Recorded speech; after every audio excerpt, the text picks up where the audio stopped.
12절까지 말씀입니다. 시편 36편 1절에서 12절까지 말씀, 다 찾으신 줄 알고 한 절씩 교독하겠습니다. 악인의 죄가 그의 마음속으로 이르기를 그의 눈에는 하나님을 두려워하는 빛이 없다 하니, 그가 스스로 자랑하기를 자기의 죄악은 드러나지 아니하고 미워함을 받지도 아니하리라 함이로다. 그의 입에서 나오는 말은 죄악과 속임이라 그는 지혜와 선행을 그쳤도다.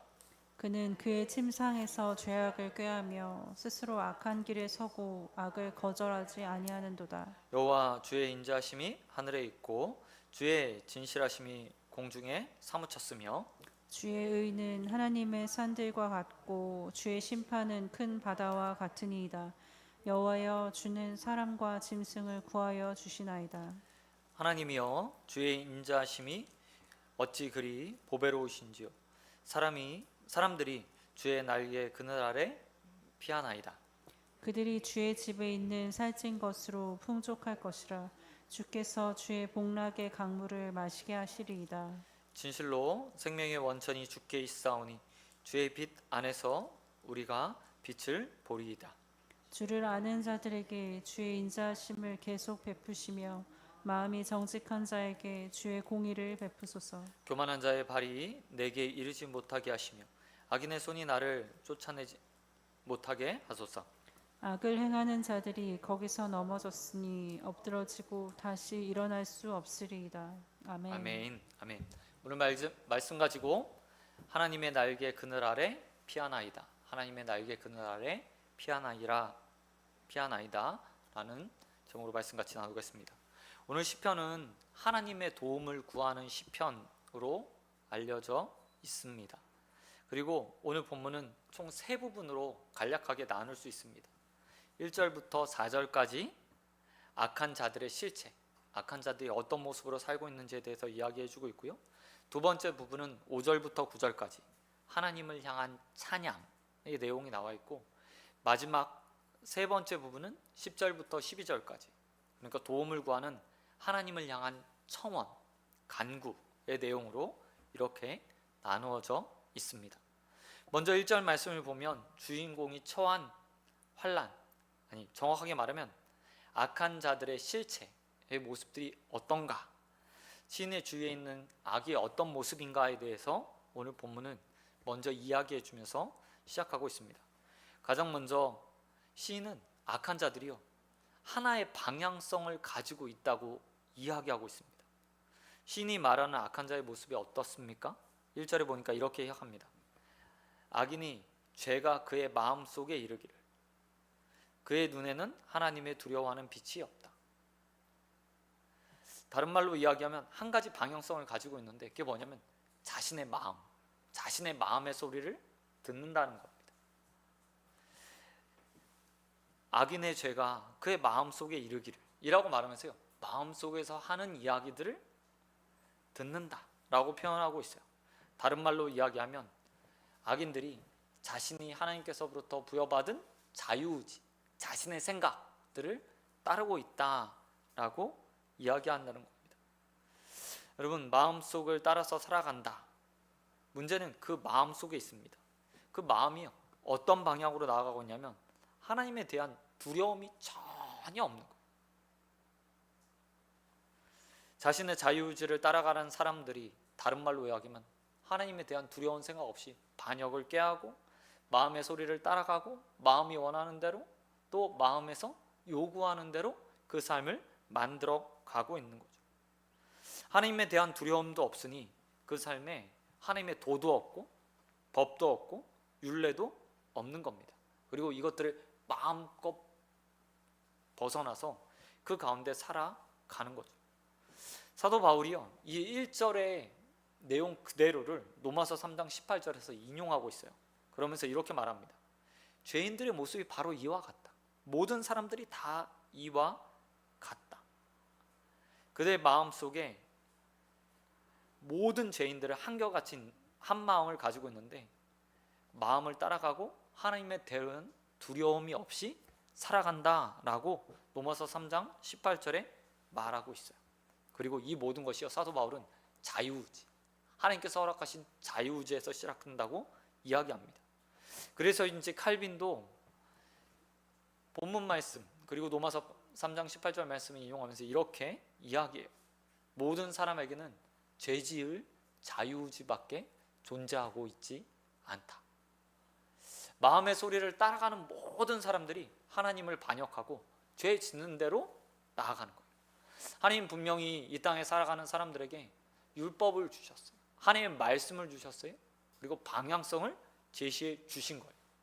그리고 하라 하지 말라 라는 계명들이 있죠. 우리가 잘 알고 있는 십계명도 하라와 하지 말라는 계명으로 이루어진 계명들 아닙니까? 그것에 다 인생에 나아갈 방향들이 정해져 있는 거예요. 하나님을 향한 계명만 있습니까? 아니요. 더 많은 계명이 있어서 6가지 계명에서는 인생이 어떻게 최소한의 율법을 지키며 살아가야 될지 방향성을 제시해줘요. 그런데 오늘 죄인들하고 말하는 그 사람들은 자신의 마음속에 있는 소리를 듣고 하나님께 반해서 하나님이 없는 것처럼 살아가며 자신의 뜻을 따라 살아가는 사람들이라고 이야기하고 있는 거죠. 하나님께서 분명히 인생을 이렇게 자유의지를 주셨습니다. 인생을 노보처럼 프로그램하지 않으셨어요. 강제로 살아가지 않으라고 얘기한 거예요.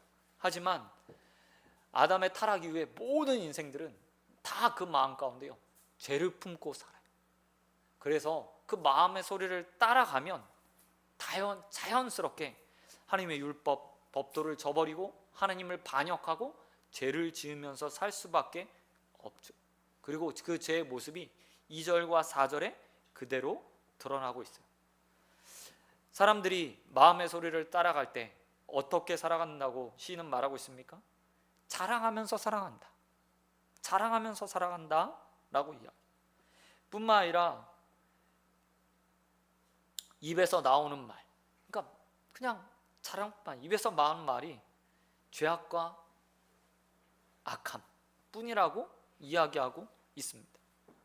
속임수, 자랑, 죄악, 그 모든 것이요, 삶에서 열매 맺어 가는 거예요. 뿐만 아니라 그 죄악이 언제부터 언제까지 이루어지는지 보시기 바랍니다. 4절 말씀에 보면 이렇게 말하고 있어요. 그는 그의 침상에서 죄악을 꾀하며 라고 이야기해요. 이 이야기는 뭐죠? 사람이 깨는 순간부터 잠자리에 드는 순간까지, 다른 말로 여기서 잠자지 않은 모든 순간에 그 마음에서 자꾸 악한 말에 죄를 져 자랑하면서 살아야지, 남 속이면서 너 취하고 싶은 거 취해야지 라고 만든다는 거예요. 그래서 가장 평안해야 될 침상에서 뭐하고 있어요? 어떻게 하면 죄 지을 수 있을까 생각하는 거예요. 그리고 잠자리에 들어요. 그러면 다음날 어떻게 하겠습니까? 일어나서 그것을 실행하는 거죠. 그대로.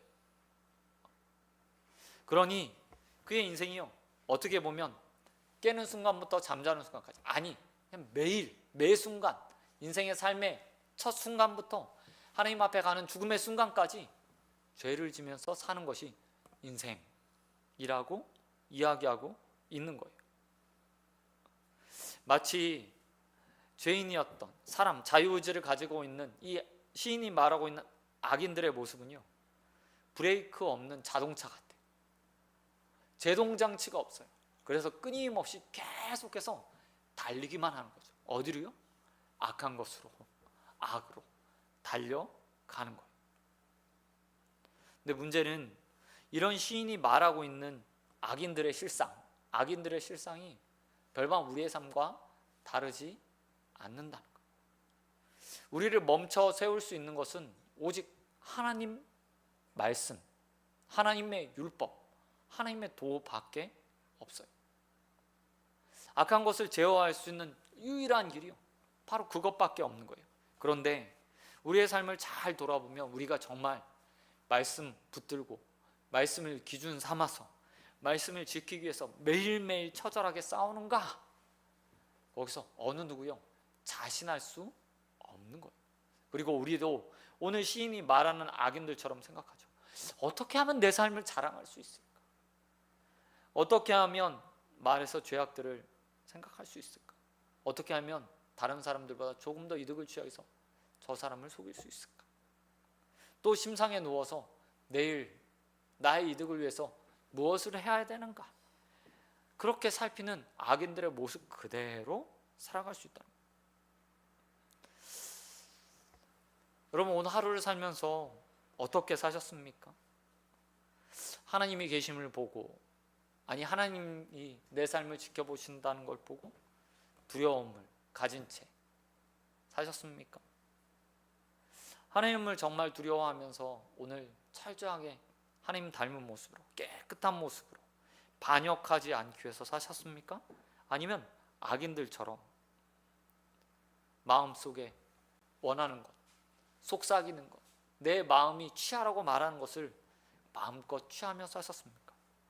오늘 혹여나 악인과 같이 마음의 소리를 따라 사셨다면 오늘 주님 앞에 그 하루의 삶을 온전하게 회개하고 깨끗함으로 주님 앞에 서는 이 저녁이 되시길 우리 주님 예수 그리스도의 이름으로 축원드립니다. 그런가 하면 이런 악인들의 모습과 달리 정반대의 모습이요, 하느님을 향한 찬양으로 5절부터 9절까지 드려지고 있어요. 시인은 5절에서 9절에서 하나님을 향한 찬양을 높여드리고 있습니다. 그리고 그 안에 두 가지 하나님의 성품을 우리에게 소개해 주고 있어요. 5절 말씀을 보시기 바랍니다.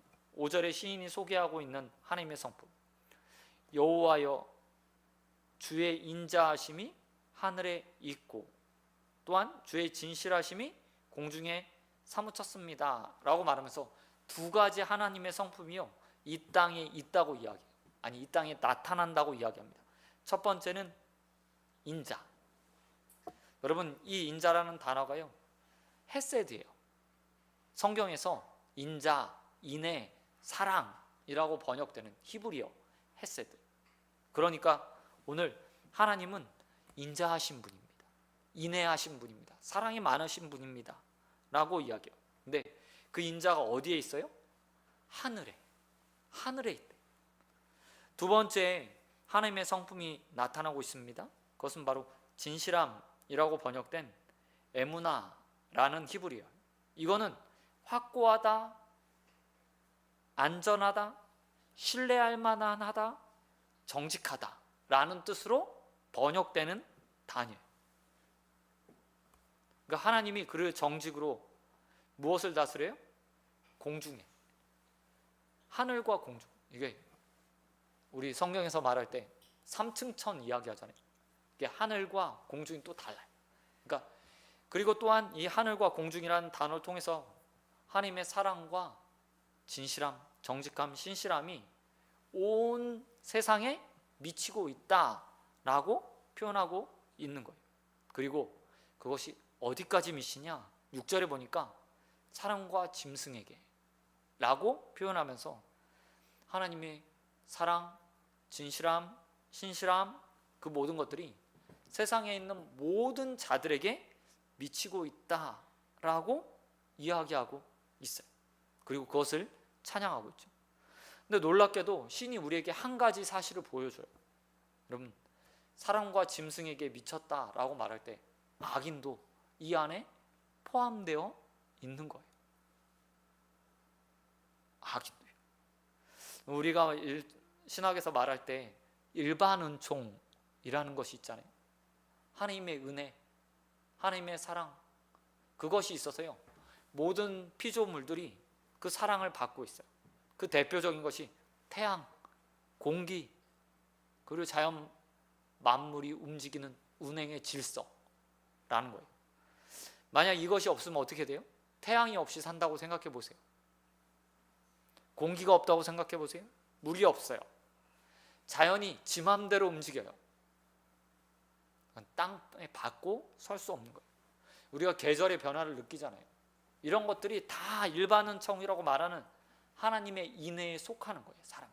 그리고 이것은 믿는 자나 믿지 않는 자나 악인이나 의인이나 사람이나 짐승이나 식물이나 다 누리고 있는 거죠. 그리고 시인은 이 모든 것들이 하늘에, 공중에, 이 땅에 가득하다라고 이야기하고 있어요. 그리고 이 모든 것을 누구나 다 누려요. 하지만 여기서 그치지 않고 시인은 우리에게 한 가지 더 사실을 보여주고 있어요. 일반 은총이 있는 것이 아니라, 일반 은총만 있는 게 아니라 또한 특별 은총도 존재한다. 그리고 그것들을 누리는 사람들이 있다고 이야기합니다. 일반 은총이 모든 사람 그리고 모든 피조물이 누린다면 특별 은총은 누구만 누리냐? 단 한 부류의 사람들만 누리게 돼요. 그게 누구냐면 하나님을 찾는 자들이, 하나님을 찾는 자. 오늘 본문에서 신이 모든 짐승들이 다 하나님의 은총을 누린대요. 그런데 그 다음에 보면 7절에서 이렇게 말하고 있어요. 여호와여 주의 인자하심이, 똑같은 사랑이 어찌 그리 보배로우신지요, 큰지요. 하나님의 사람들이 주의 그늘 아래 피하나이다 라고 말하면서 일반 은총 누리는 사람도 있는데 특별히 은혜를 누리는 사람이 있어. 그 사람이 누구냐면 바로 하나님의 그늘 아래 피하는 자. 그들이 하나님의 특별한 구원을 얻는다고 이야기해요. 그리고 그렇게 피하는 자들이 얻는 은혜에 대해서 총 3가지로 8절, 9절에 표현하고 있어요. 여러분, 하나님 앞에 피하는 자들에게 주의 복락이 있답니다. 복이 있대요. 복 말 그대로. 근데 그 복이 어떻게 흐르냐? 강물처럼 마르지 않게 주신다고 이야기합니다. 뿐만 아니라 9절에서는 하나님께서 생명의 원천이 되어주신대요. 피하는 자들에게.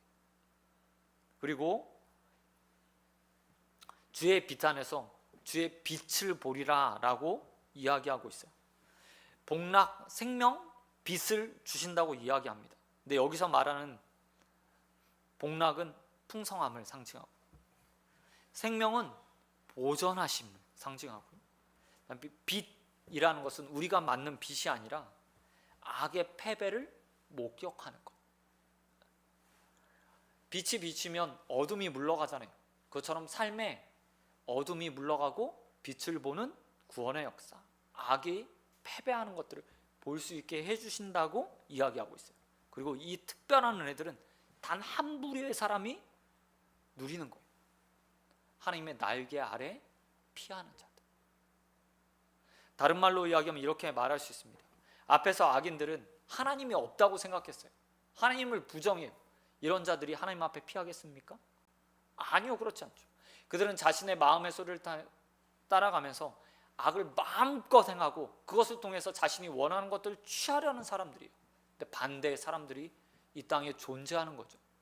마음의 소리를 따라 사는 것들이 아니라 하나님이 계심을 믿고 하나님이 유일한 나의 보호자, 보존자, 생명을 주시는 분, 복락을 주시는 분, 또한 나의 삶에 악을 몰아내실 수 있는 분, 또 나의 원수들을 물리쳐서 나를 빛으로, 영광으로 만들어 주실 분이라고 생각하며 주님의 날개 그늘 아래 피하기로 작정한 자들이 존재한다는 것.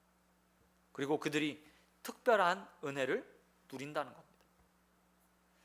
여러분, 오늘요 우리가 그 하나님의 날개 아래 피하기 위해서 이 자리에 나왔어요. 하나님의 살아계심을 믿고 하나님께서 허락하신 자유의지를 가지고 마음속의 소리를 따라 살면서 악인처럼 살아가는 게 아니라 나는 부족하고 연약하고 내 마음의 소리를 따라가면 악을 행할 수밖에 없기 때문에 오늘 주님 앞에 기도하며 주님, 나의 복락이 되어 주십시오. 나의 생명이 되어 주십시오. 내 삶에 빛이 되어 주십시오 라고 의지하기 위해 나온 거예요. 그리고 오늘 시인은 우리에게 이렇게 말하고 있죠. 그런 자들이 주의 날개 그늘 아래서 은총을 누릴 것이다 라고 말하고 있다는 겁니다. 사랑하는 성도 여러분, 오늘 이 기도의 자리에서 저와 여러분이 하나님의 날개 그늘 아래서 은혜를 누리게 되길 소원합니다. 세상 사람들이 누리는 모두가 갖는 그런 은혜가 아니라 말 그대로 특별한 은총, 하나님께서 주시는 복락, 하나님께서 주시는 보전함, 하나님께서 주시는 유일한 빛 대신 소망들을 발견하는 저녁이 되시길 우리 주님 예수 그리스도의 이름으로 축원드립니다. 그러면 마지막으로 우리가 생각해야 될 것이 있습니다.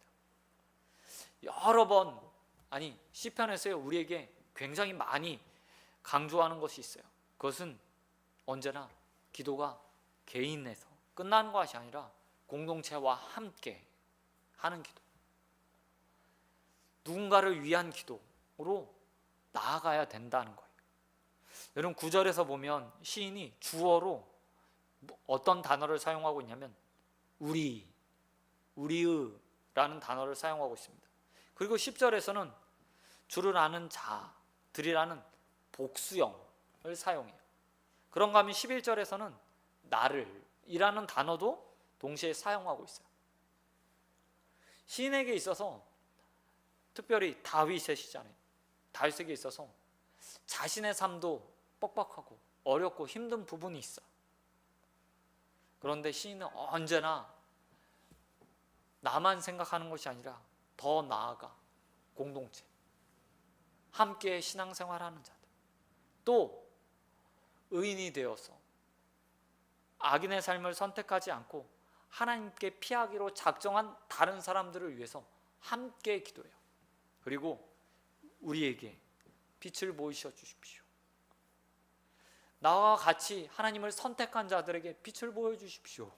빛이 되어 주십시오 라고 기도하며 그들을 위해서 기도해요. 늘 공동체를 함께 생각하는 거예요. 여러분, 아픈 자의 마음을 누가 가장 잘 알죠? 아파본 사람이 잘 알아요. 어려움 당한 자들의 마음을 어려움 당해봤던 자들이 잘 알아요. 그래서 다윗은 자신의 아픔을 자신의 것으로 남겨놓지 않고 누군가의 기도 제목으로, 도움의 기도자로 역할들을 감당하는데 사용해요. 그리고 오늘 우리에게 또 말하고 있어요. 내가 주님 앞에 나가니, 내가 주님 앞에 피하오니, 내가 복락받기 원하고 주님의 생명을 보전함을 받기 원하고, 또 주님이 나의 빛이 되어서 내 삶을 바뀌어주는 게 아니라 우리라고 말하며 또 자신과 같이 어려움 당한 자들, 하나님 앞에 피하는 자들을 놓고 함께 기도하며 그들을 위해서 기도하고 있어요. 저는 이 기도의 자리가 그런 기도의 자리 되었으면 좋겠습니다. 늘 기도할 때 누군가가 먼저 떠올라요. 내 옆에 있는 사람이 함께 떠올라요. 기도 제목이 있는 사람들이 떠올라요. 나보다 더 급한 자들의 기도 제목이 먼저 떠올라야 돼요. 그들의 복락이, 그들의 생명이, 그들의 어려움 가운데 한 줄기 주님의 은총의 빛이 비추어지기를 바라며 기도하는 것, 그것이요 하나님께서 우리에게 믿음의 공동체를 허락하신 이유라고 저는 믿습니다. 그리고 우리 그렇게 서로를 위해서 기도할 때 주님께서 일어나 우리를 세우시는 그네들이 넘쳐나게 되길 우리 주님 예수 그리스도의 이름으로 축원드립니다. 말씀 맺도록 하겠습니다. 오늘 시인은 우리에게 말하고 있어요. 악인은 자신의 내면에 있는 소리를 따라 살아가는 사람들이다. 거기서 모든 악이 출발한다 라고 이야기해요. 비록 하나님께서 우리에게 자유의지를 주셨습니다. 그러나 그 자유의지는요, 불안정, 우리가 결단하고 결심한다고 해서 악에서 떠날 수 있는 게 아니에요. 그저 내면의 소리만 따라가다 보면, 내 마음의 소리만 따라가다 보면 결국 악인들처럼 내가 원하는 것, 하나님이 없다 말하면서 하나님의 법을 떠나서 내가 원하는 것만 취하다가 죄인이 되고, 여러분 하나님께서 주시는 자유를 가지고 내면의 소리가 아니라 하나님 말씀 앞에 서는 저와 여러분 되길 소원합니다. 삶의 기준을요, 내 소리가 아니라 하나님 말씀에 두시기 바랍니다. 그래서 하나님이 없다 말하는 자들이 아니라 하나님의 법에 스스로 매여 살아가는 저와 여러분 되시길 주님의 이름으로 축원드립니다. 뿐만 아니라 하나님 앞에 나아가 특별한 은혜들을 늘 누리는 저와 여러분 되길 소원합니다. 내 힘으로 해결할 수 있는 일들도 세상에 살다 보면 많아요. 그런데 그런 일도 하나님이 일하시면 더 특별한 간증이 되고 일이 될 거라 믿습니다. 주님의 날개 아래 피하는 것이 가장 큰 복이에요. 그리고 그곳에서 모든 것들을 얻을 수 있습니다. 복락이 강물처럼 흐를 수 있어요. 하나님의 보호하심이, 우리의 생명이 보존되는 역사들이 우리의 삶 가운데 나타날 수 있어요. 깜깜하게 빛이 보이지 않는 인생에 나아갈 방향의 빛이 우리의 삶 가운데 비출 수 있어요. 그게 하나님으로부터 주어지는 거예요. 그리고 그 특별한 은혜는 하나님을 피난처로 삼고 주님 앞에 나와 무릎 꿇는 자들에게 주어지는 은혜인 것을 믿습니다. 오늘 이 저녁 그 은혜 주님 앞에 여러분 우리 납작 엎드려 하나님 나에게 은혜 주십시오. 특별한 은혜 누리기 원합니다. 하나님의 보호하심이, 하나님의 복락이, 하나님의 생명이, 주님의 빛드심이 내 삶 가운데 나타나기 원합니다 라고 간절히 구하고 또 그 특별한 은혜를 누리게 되길 주님의 이름으로 축원드립니다. 그리고 우리 더 특별한 은혜가 필요한 자들을 위해서 함께 기도하여 육신의 나약함으로, 경제적 어려움으로, 가정의 문제로, 인생의 문제로 힘들어하고 있는 자들, 여러분 알고 계신 분들을 위해서 함께 기도해 주시기 바랍니다. 그래서 이 믿음의 공동체, 우리 교회 기도의 자리가 응답의 역사의 자리, 간증의 자리, 또 서로를 세우고 서로를 위해 기도하는 그 놀라운 은혜가 넘쳐나는 교회 되길 우리 주님 예수 그리스도의 이름으로 축원드립니다. 이 시간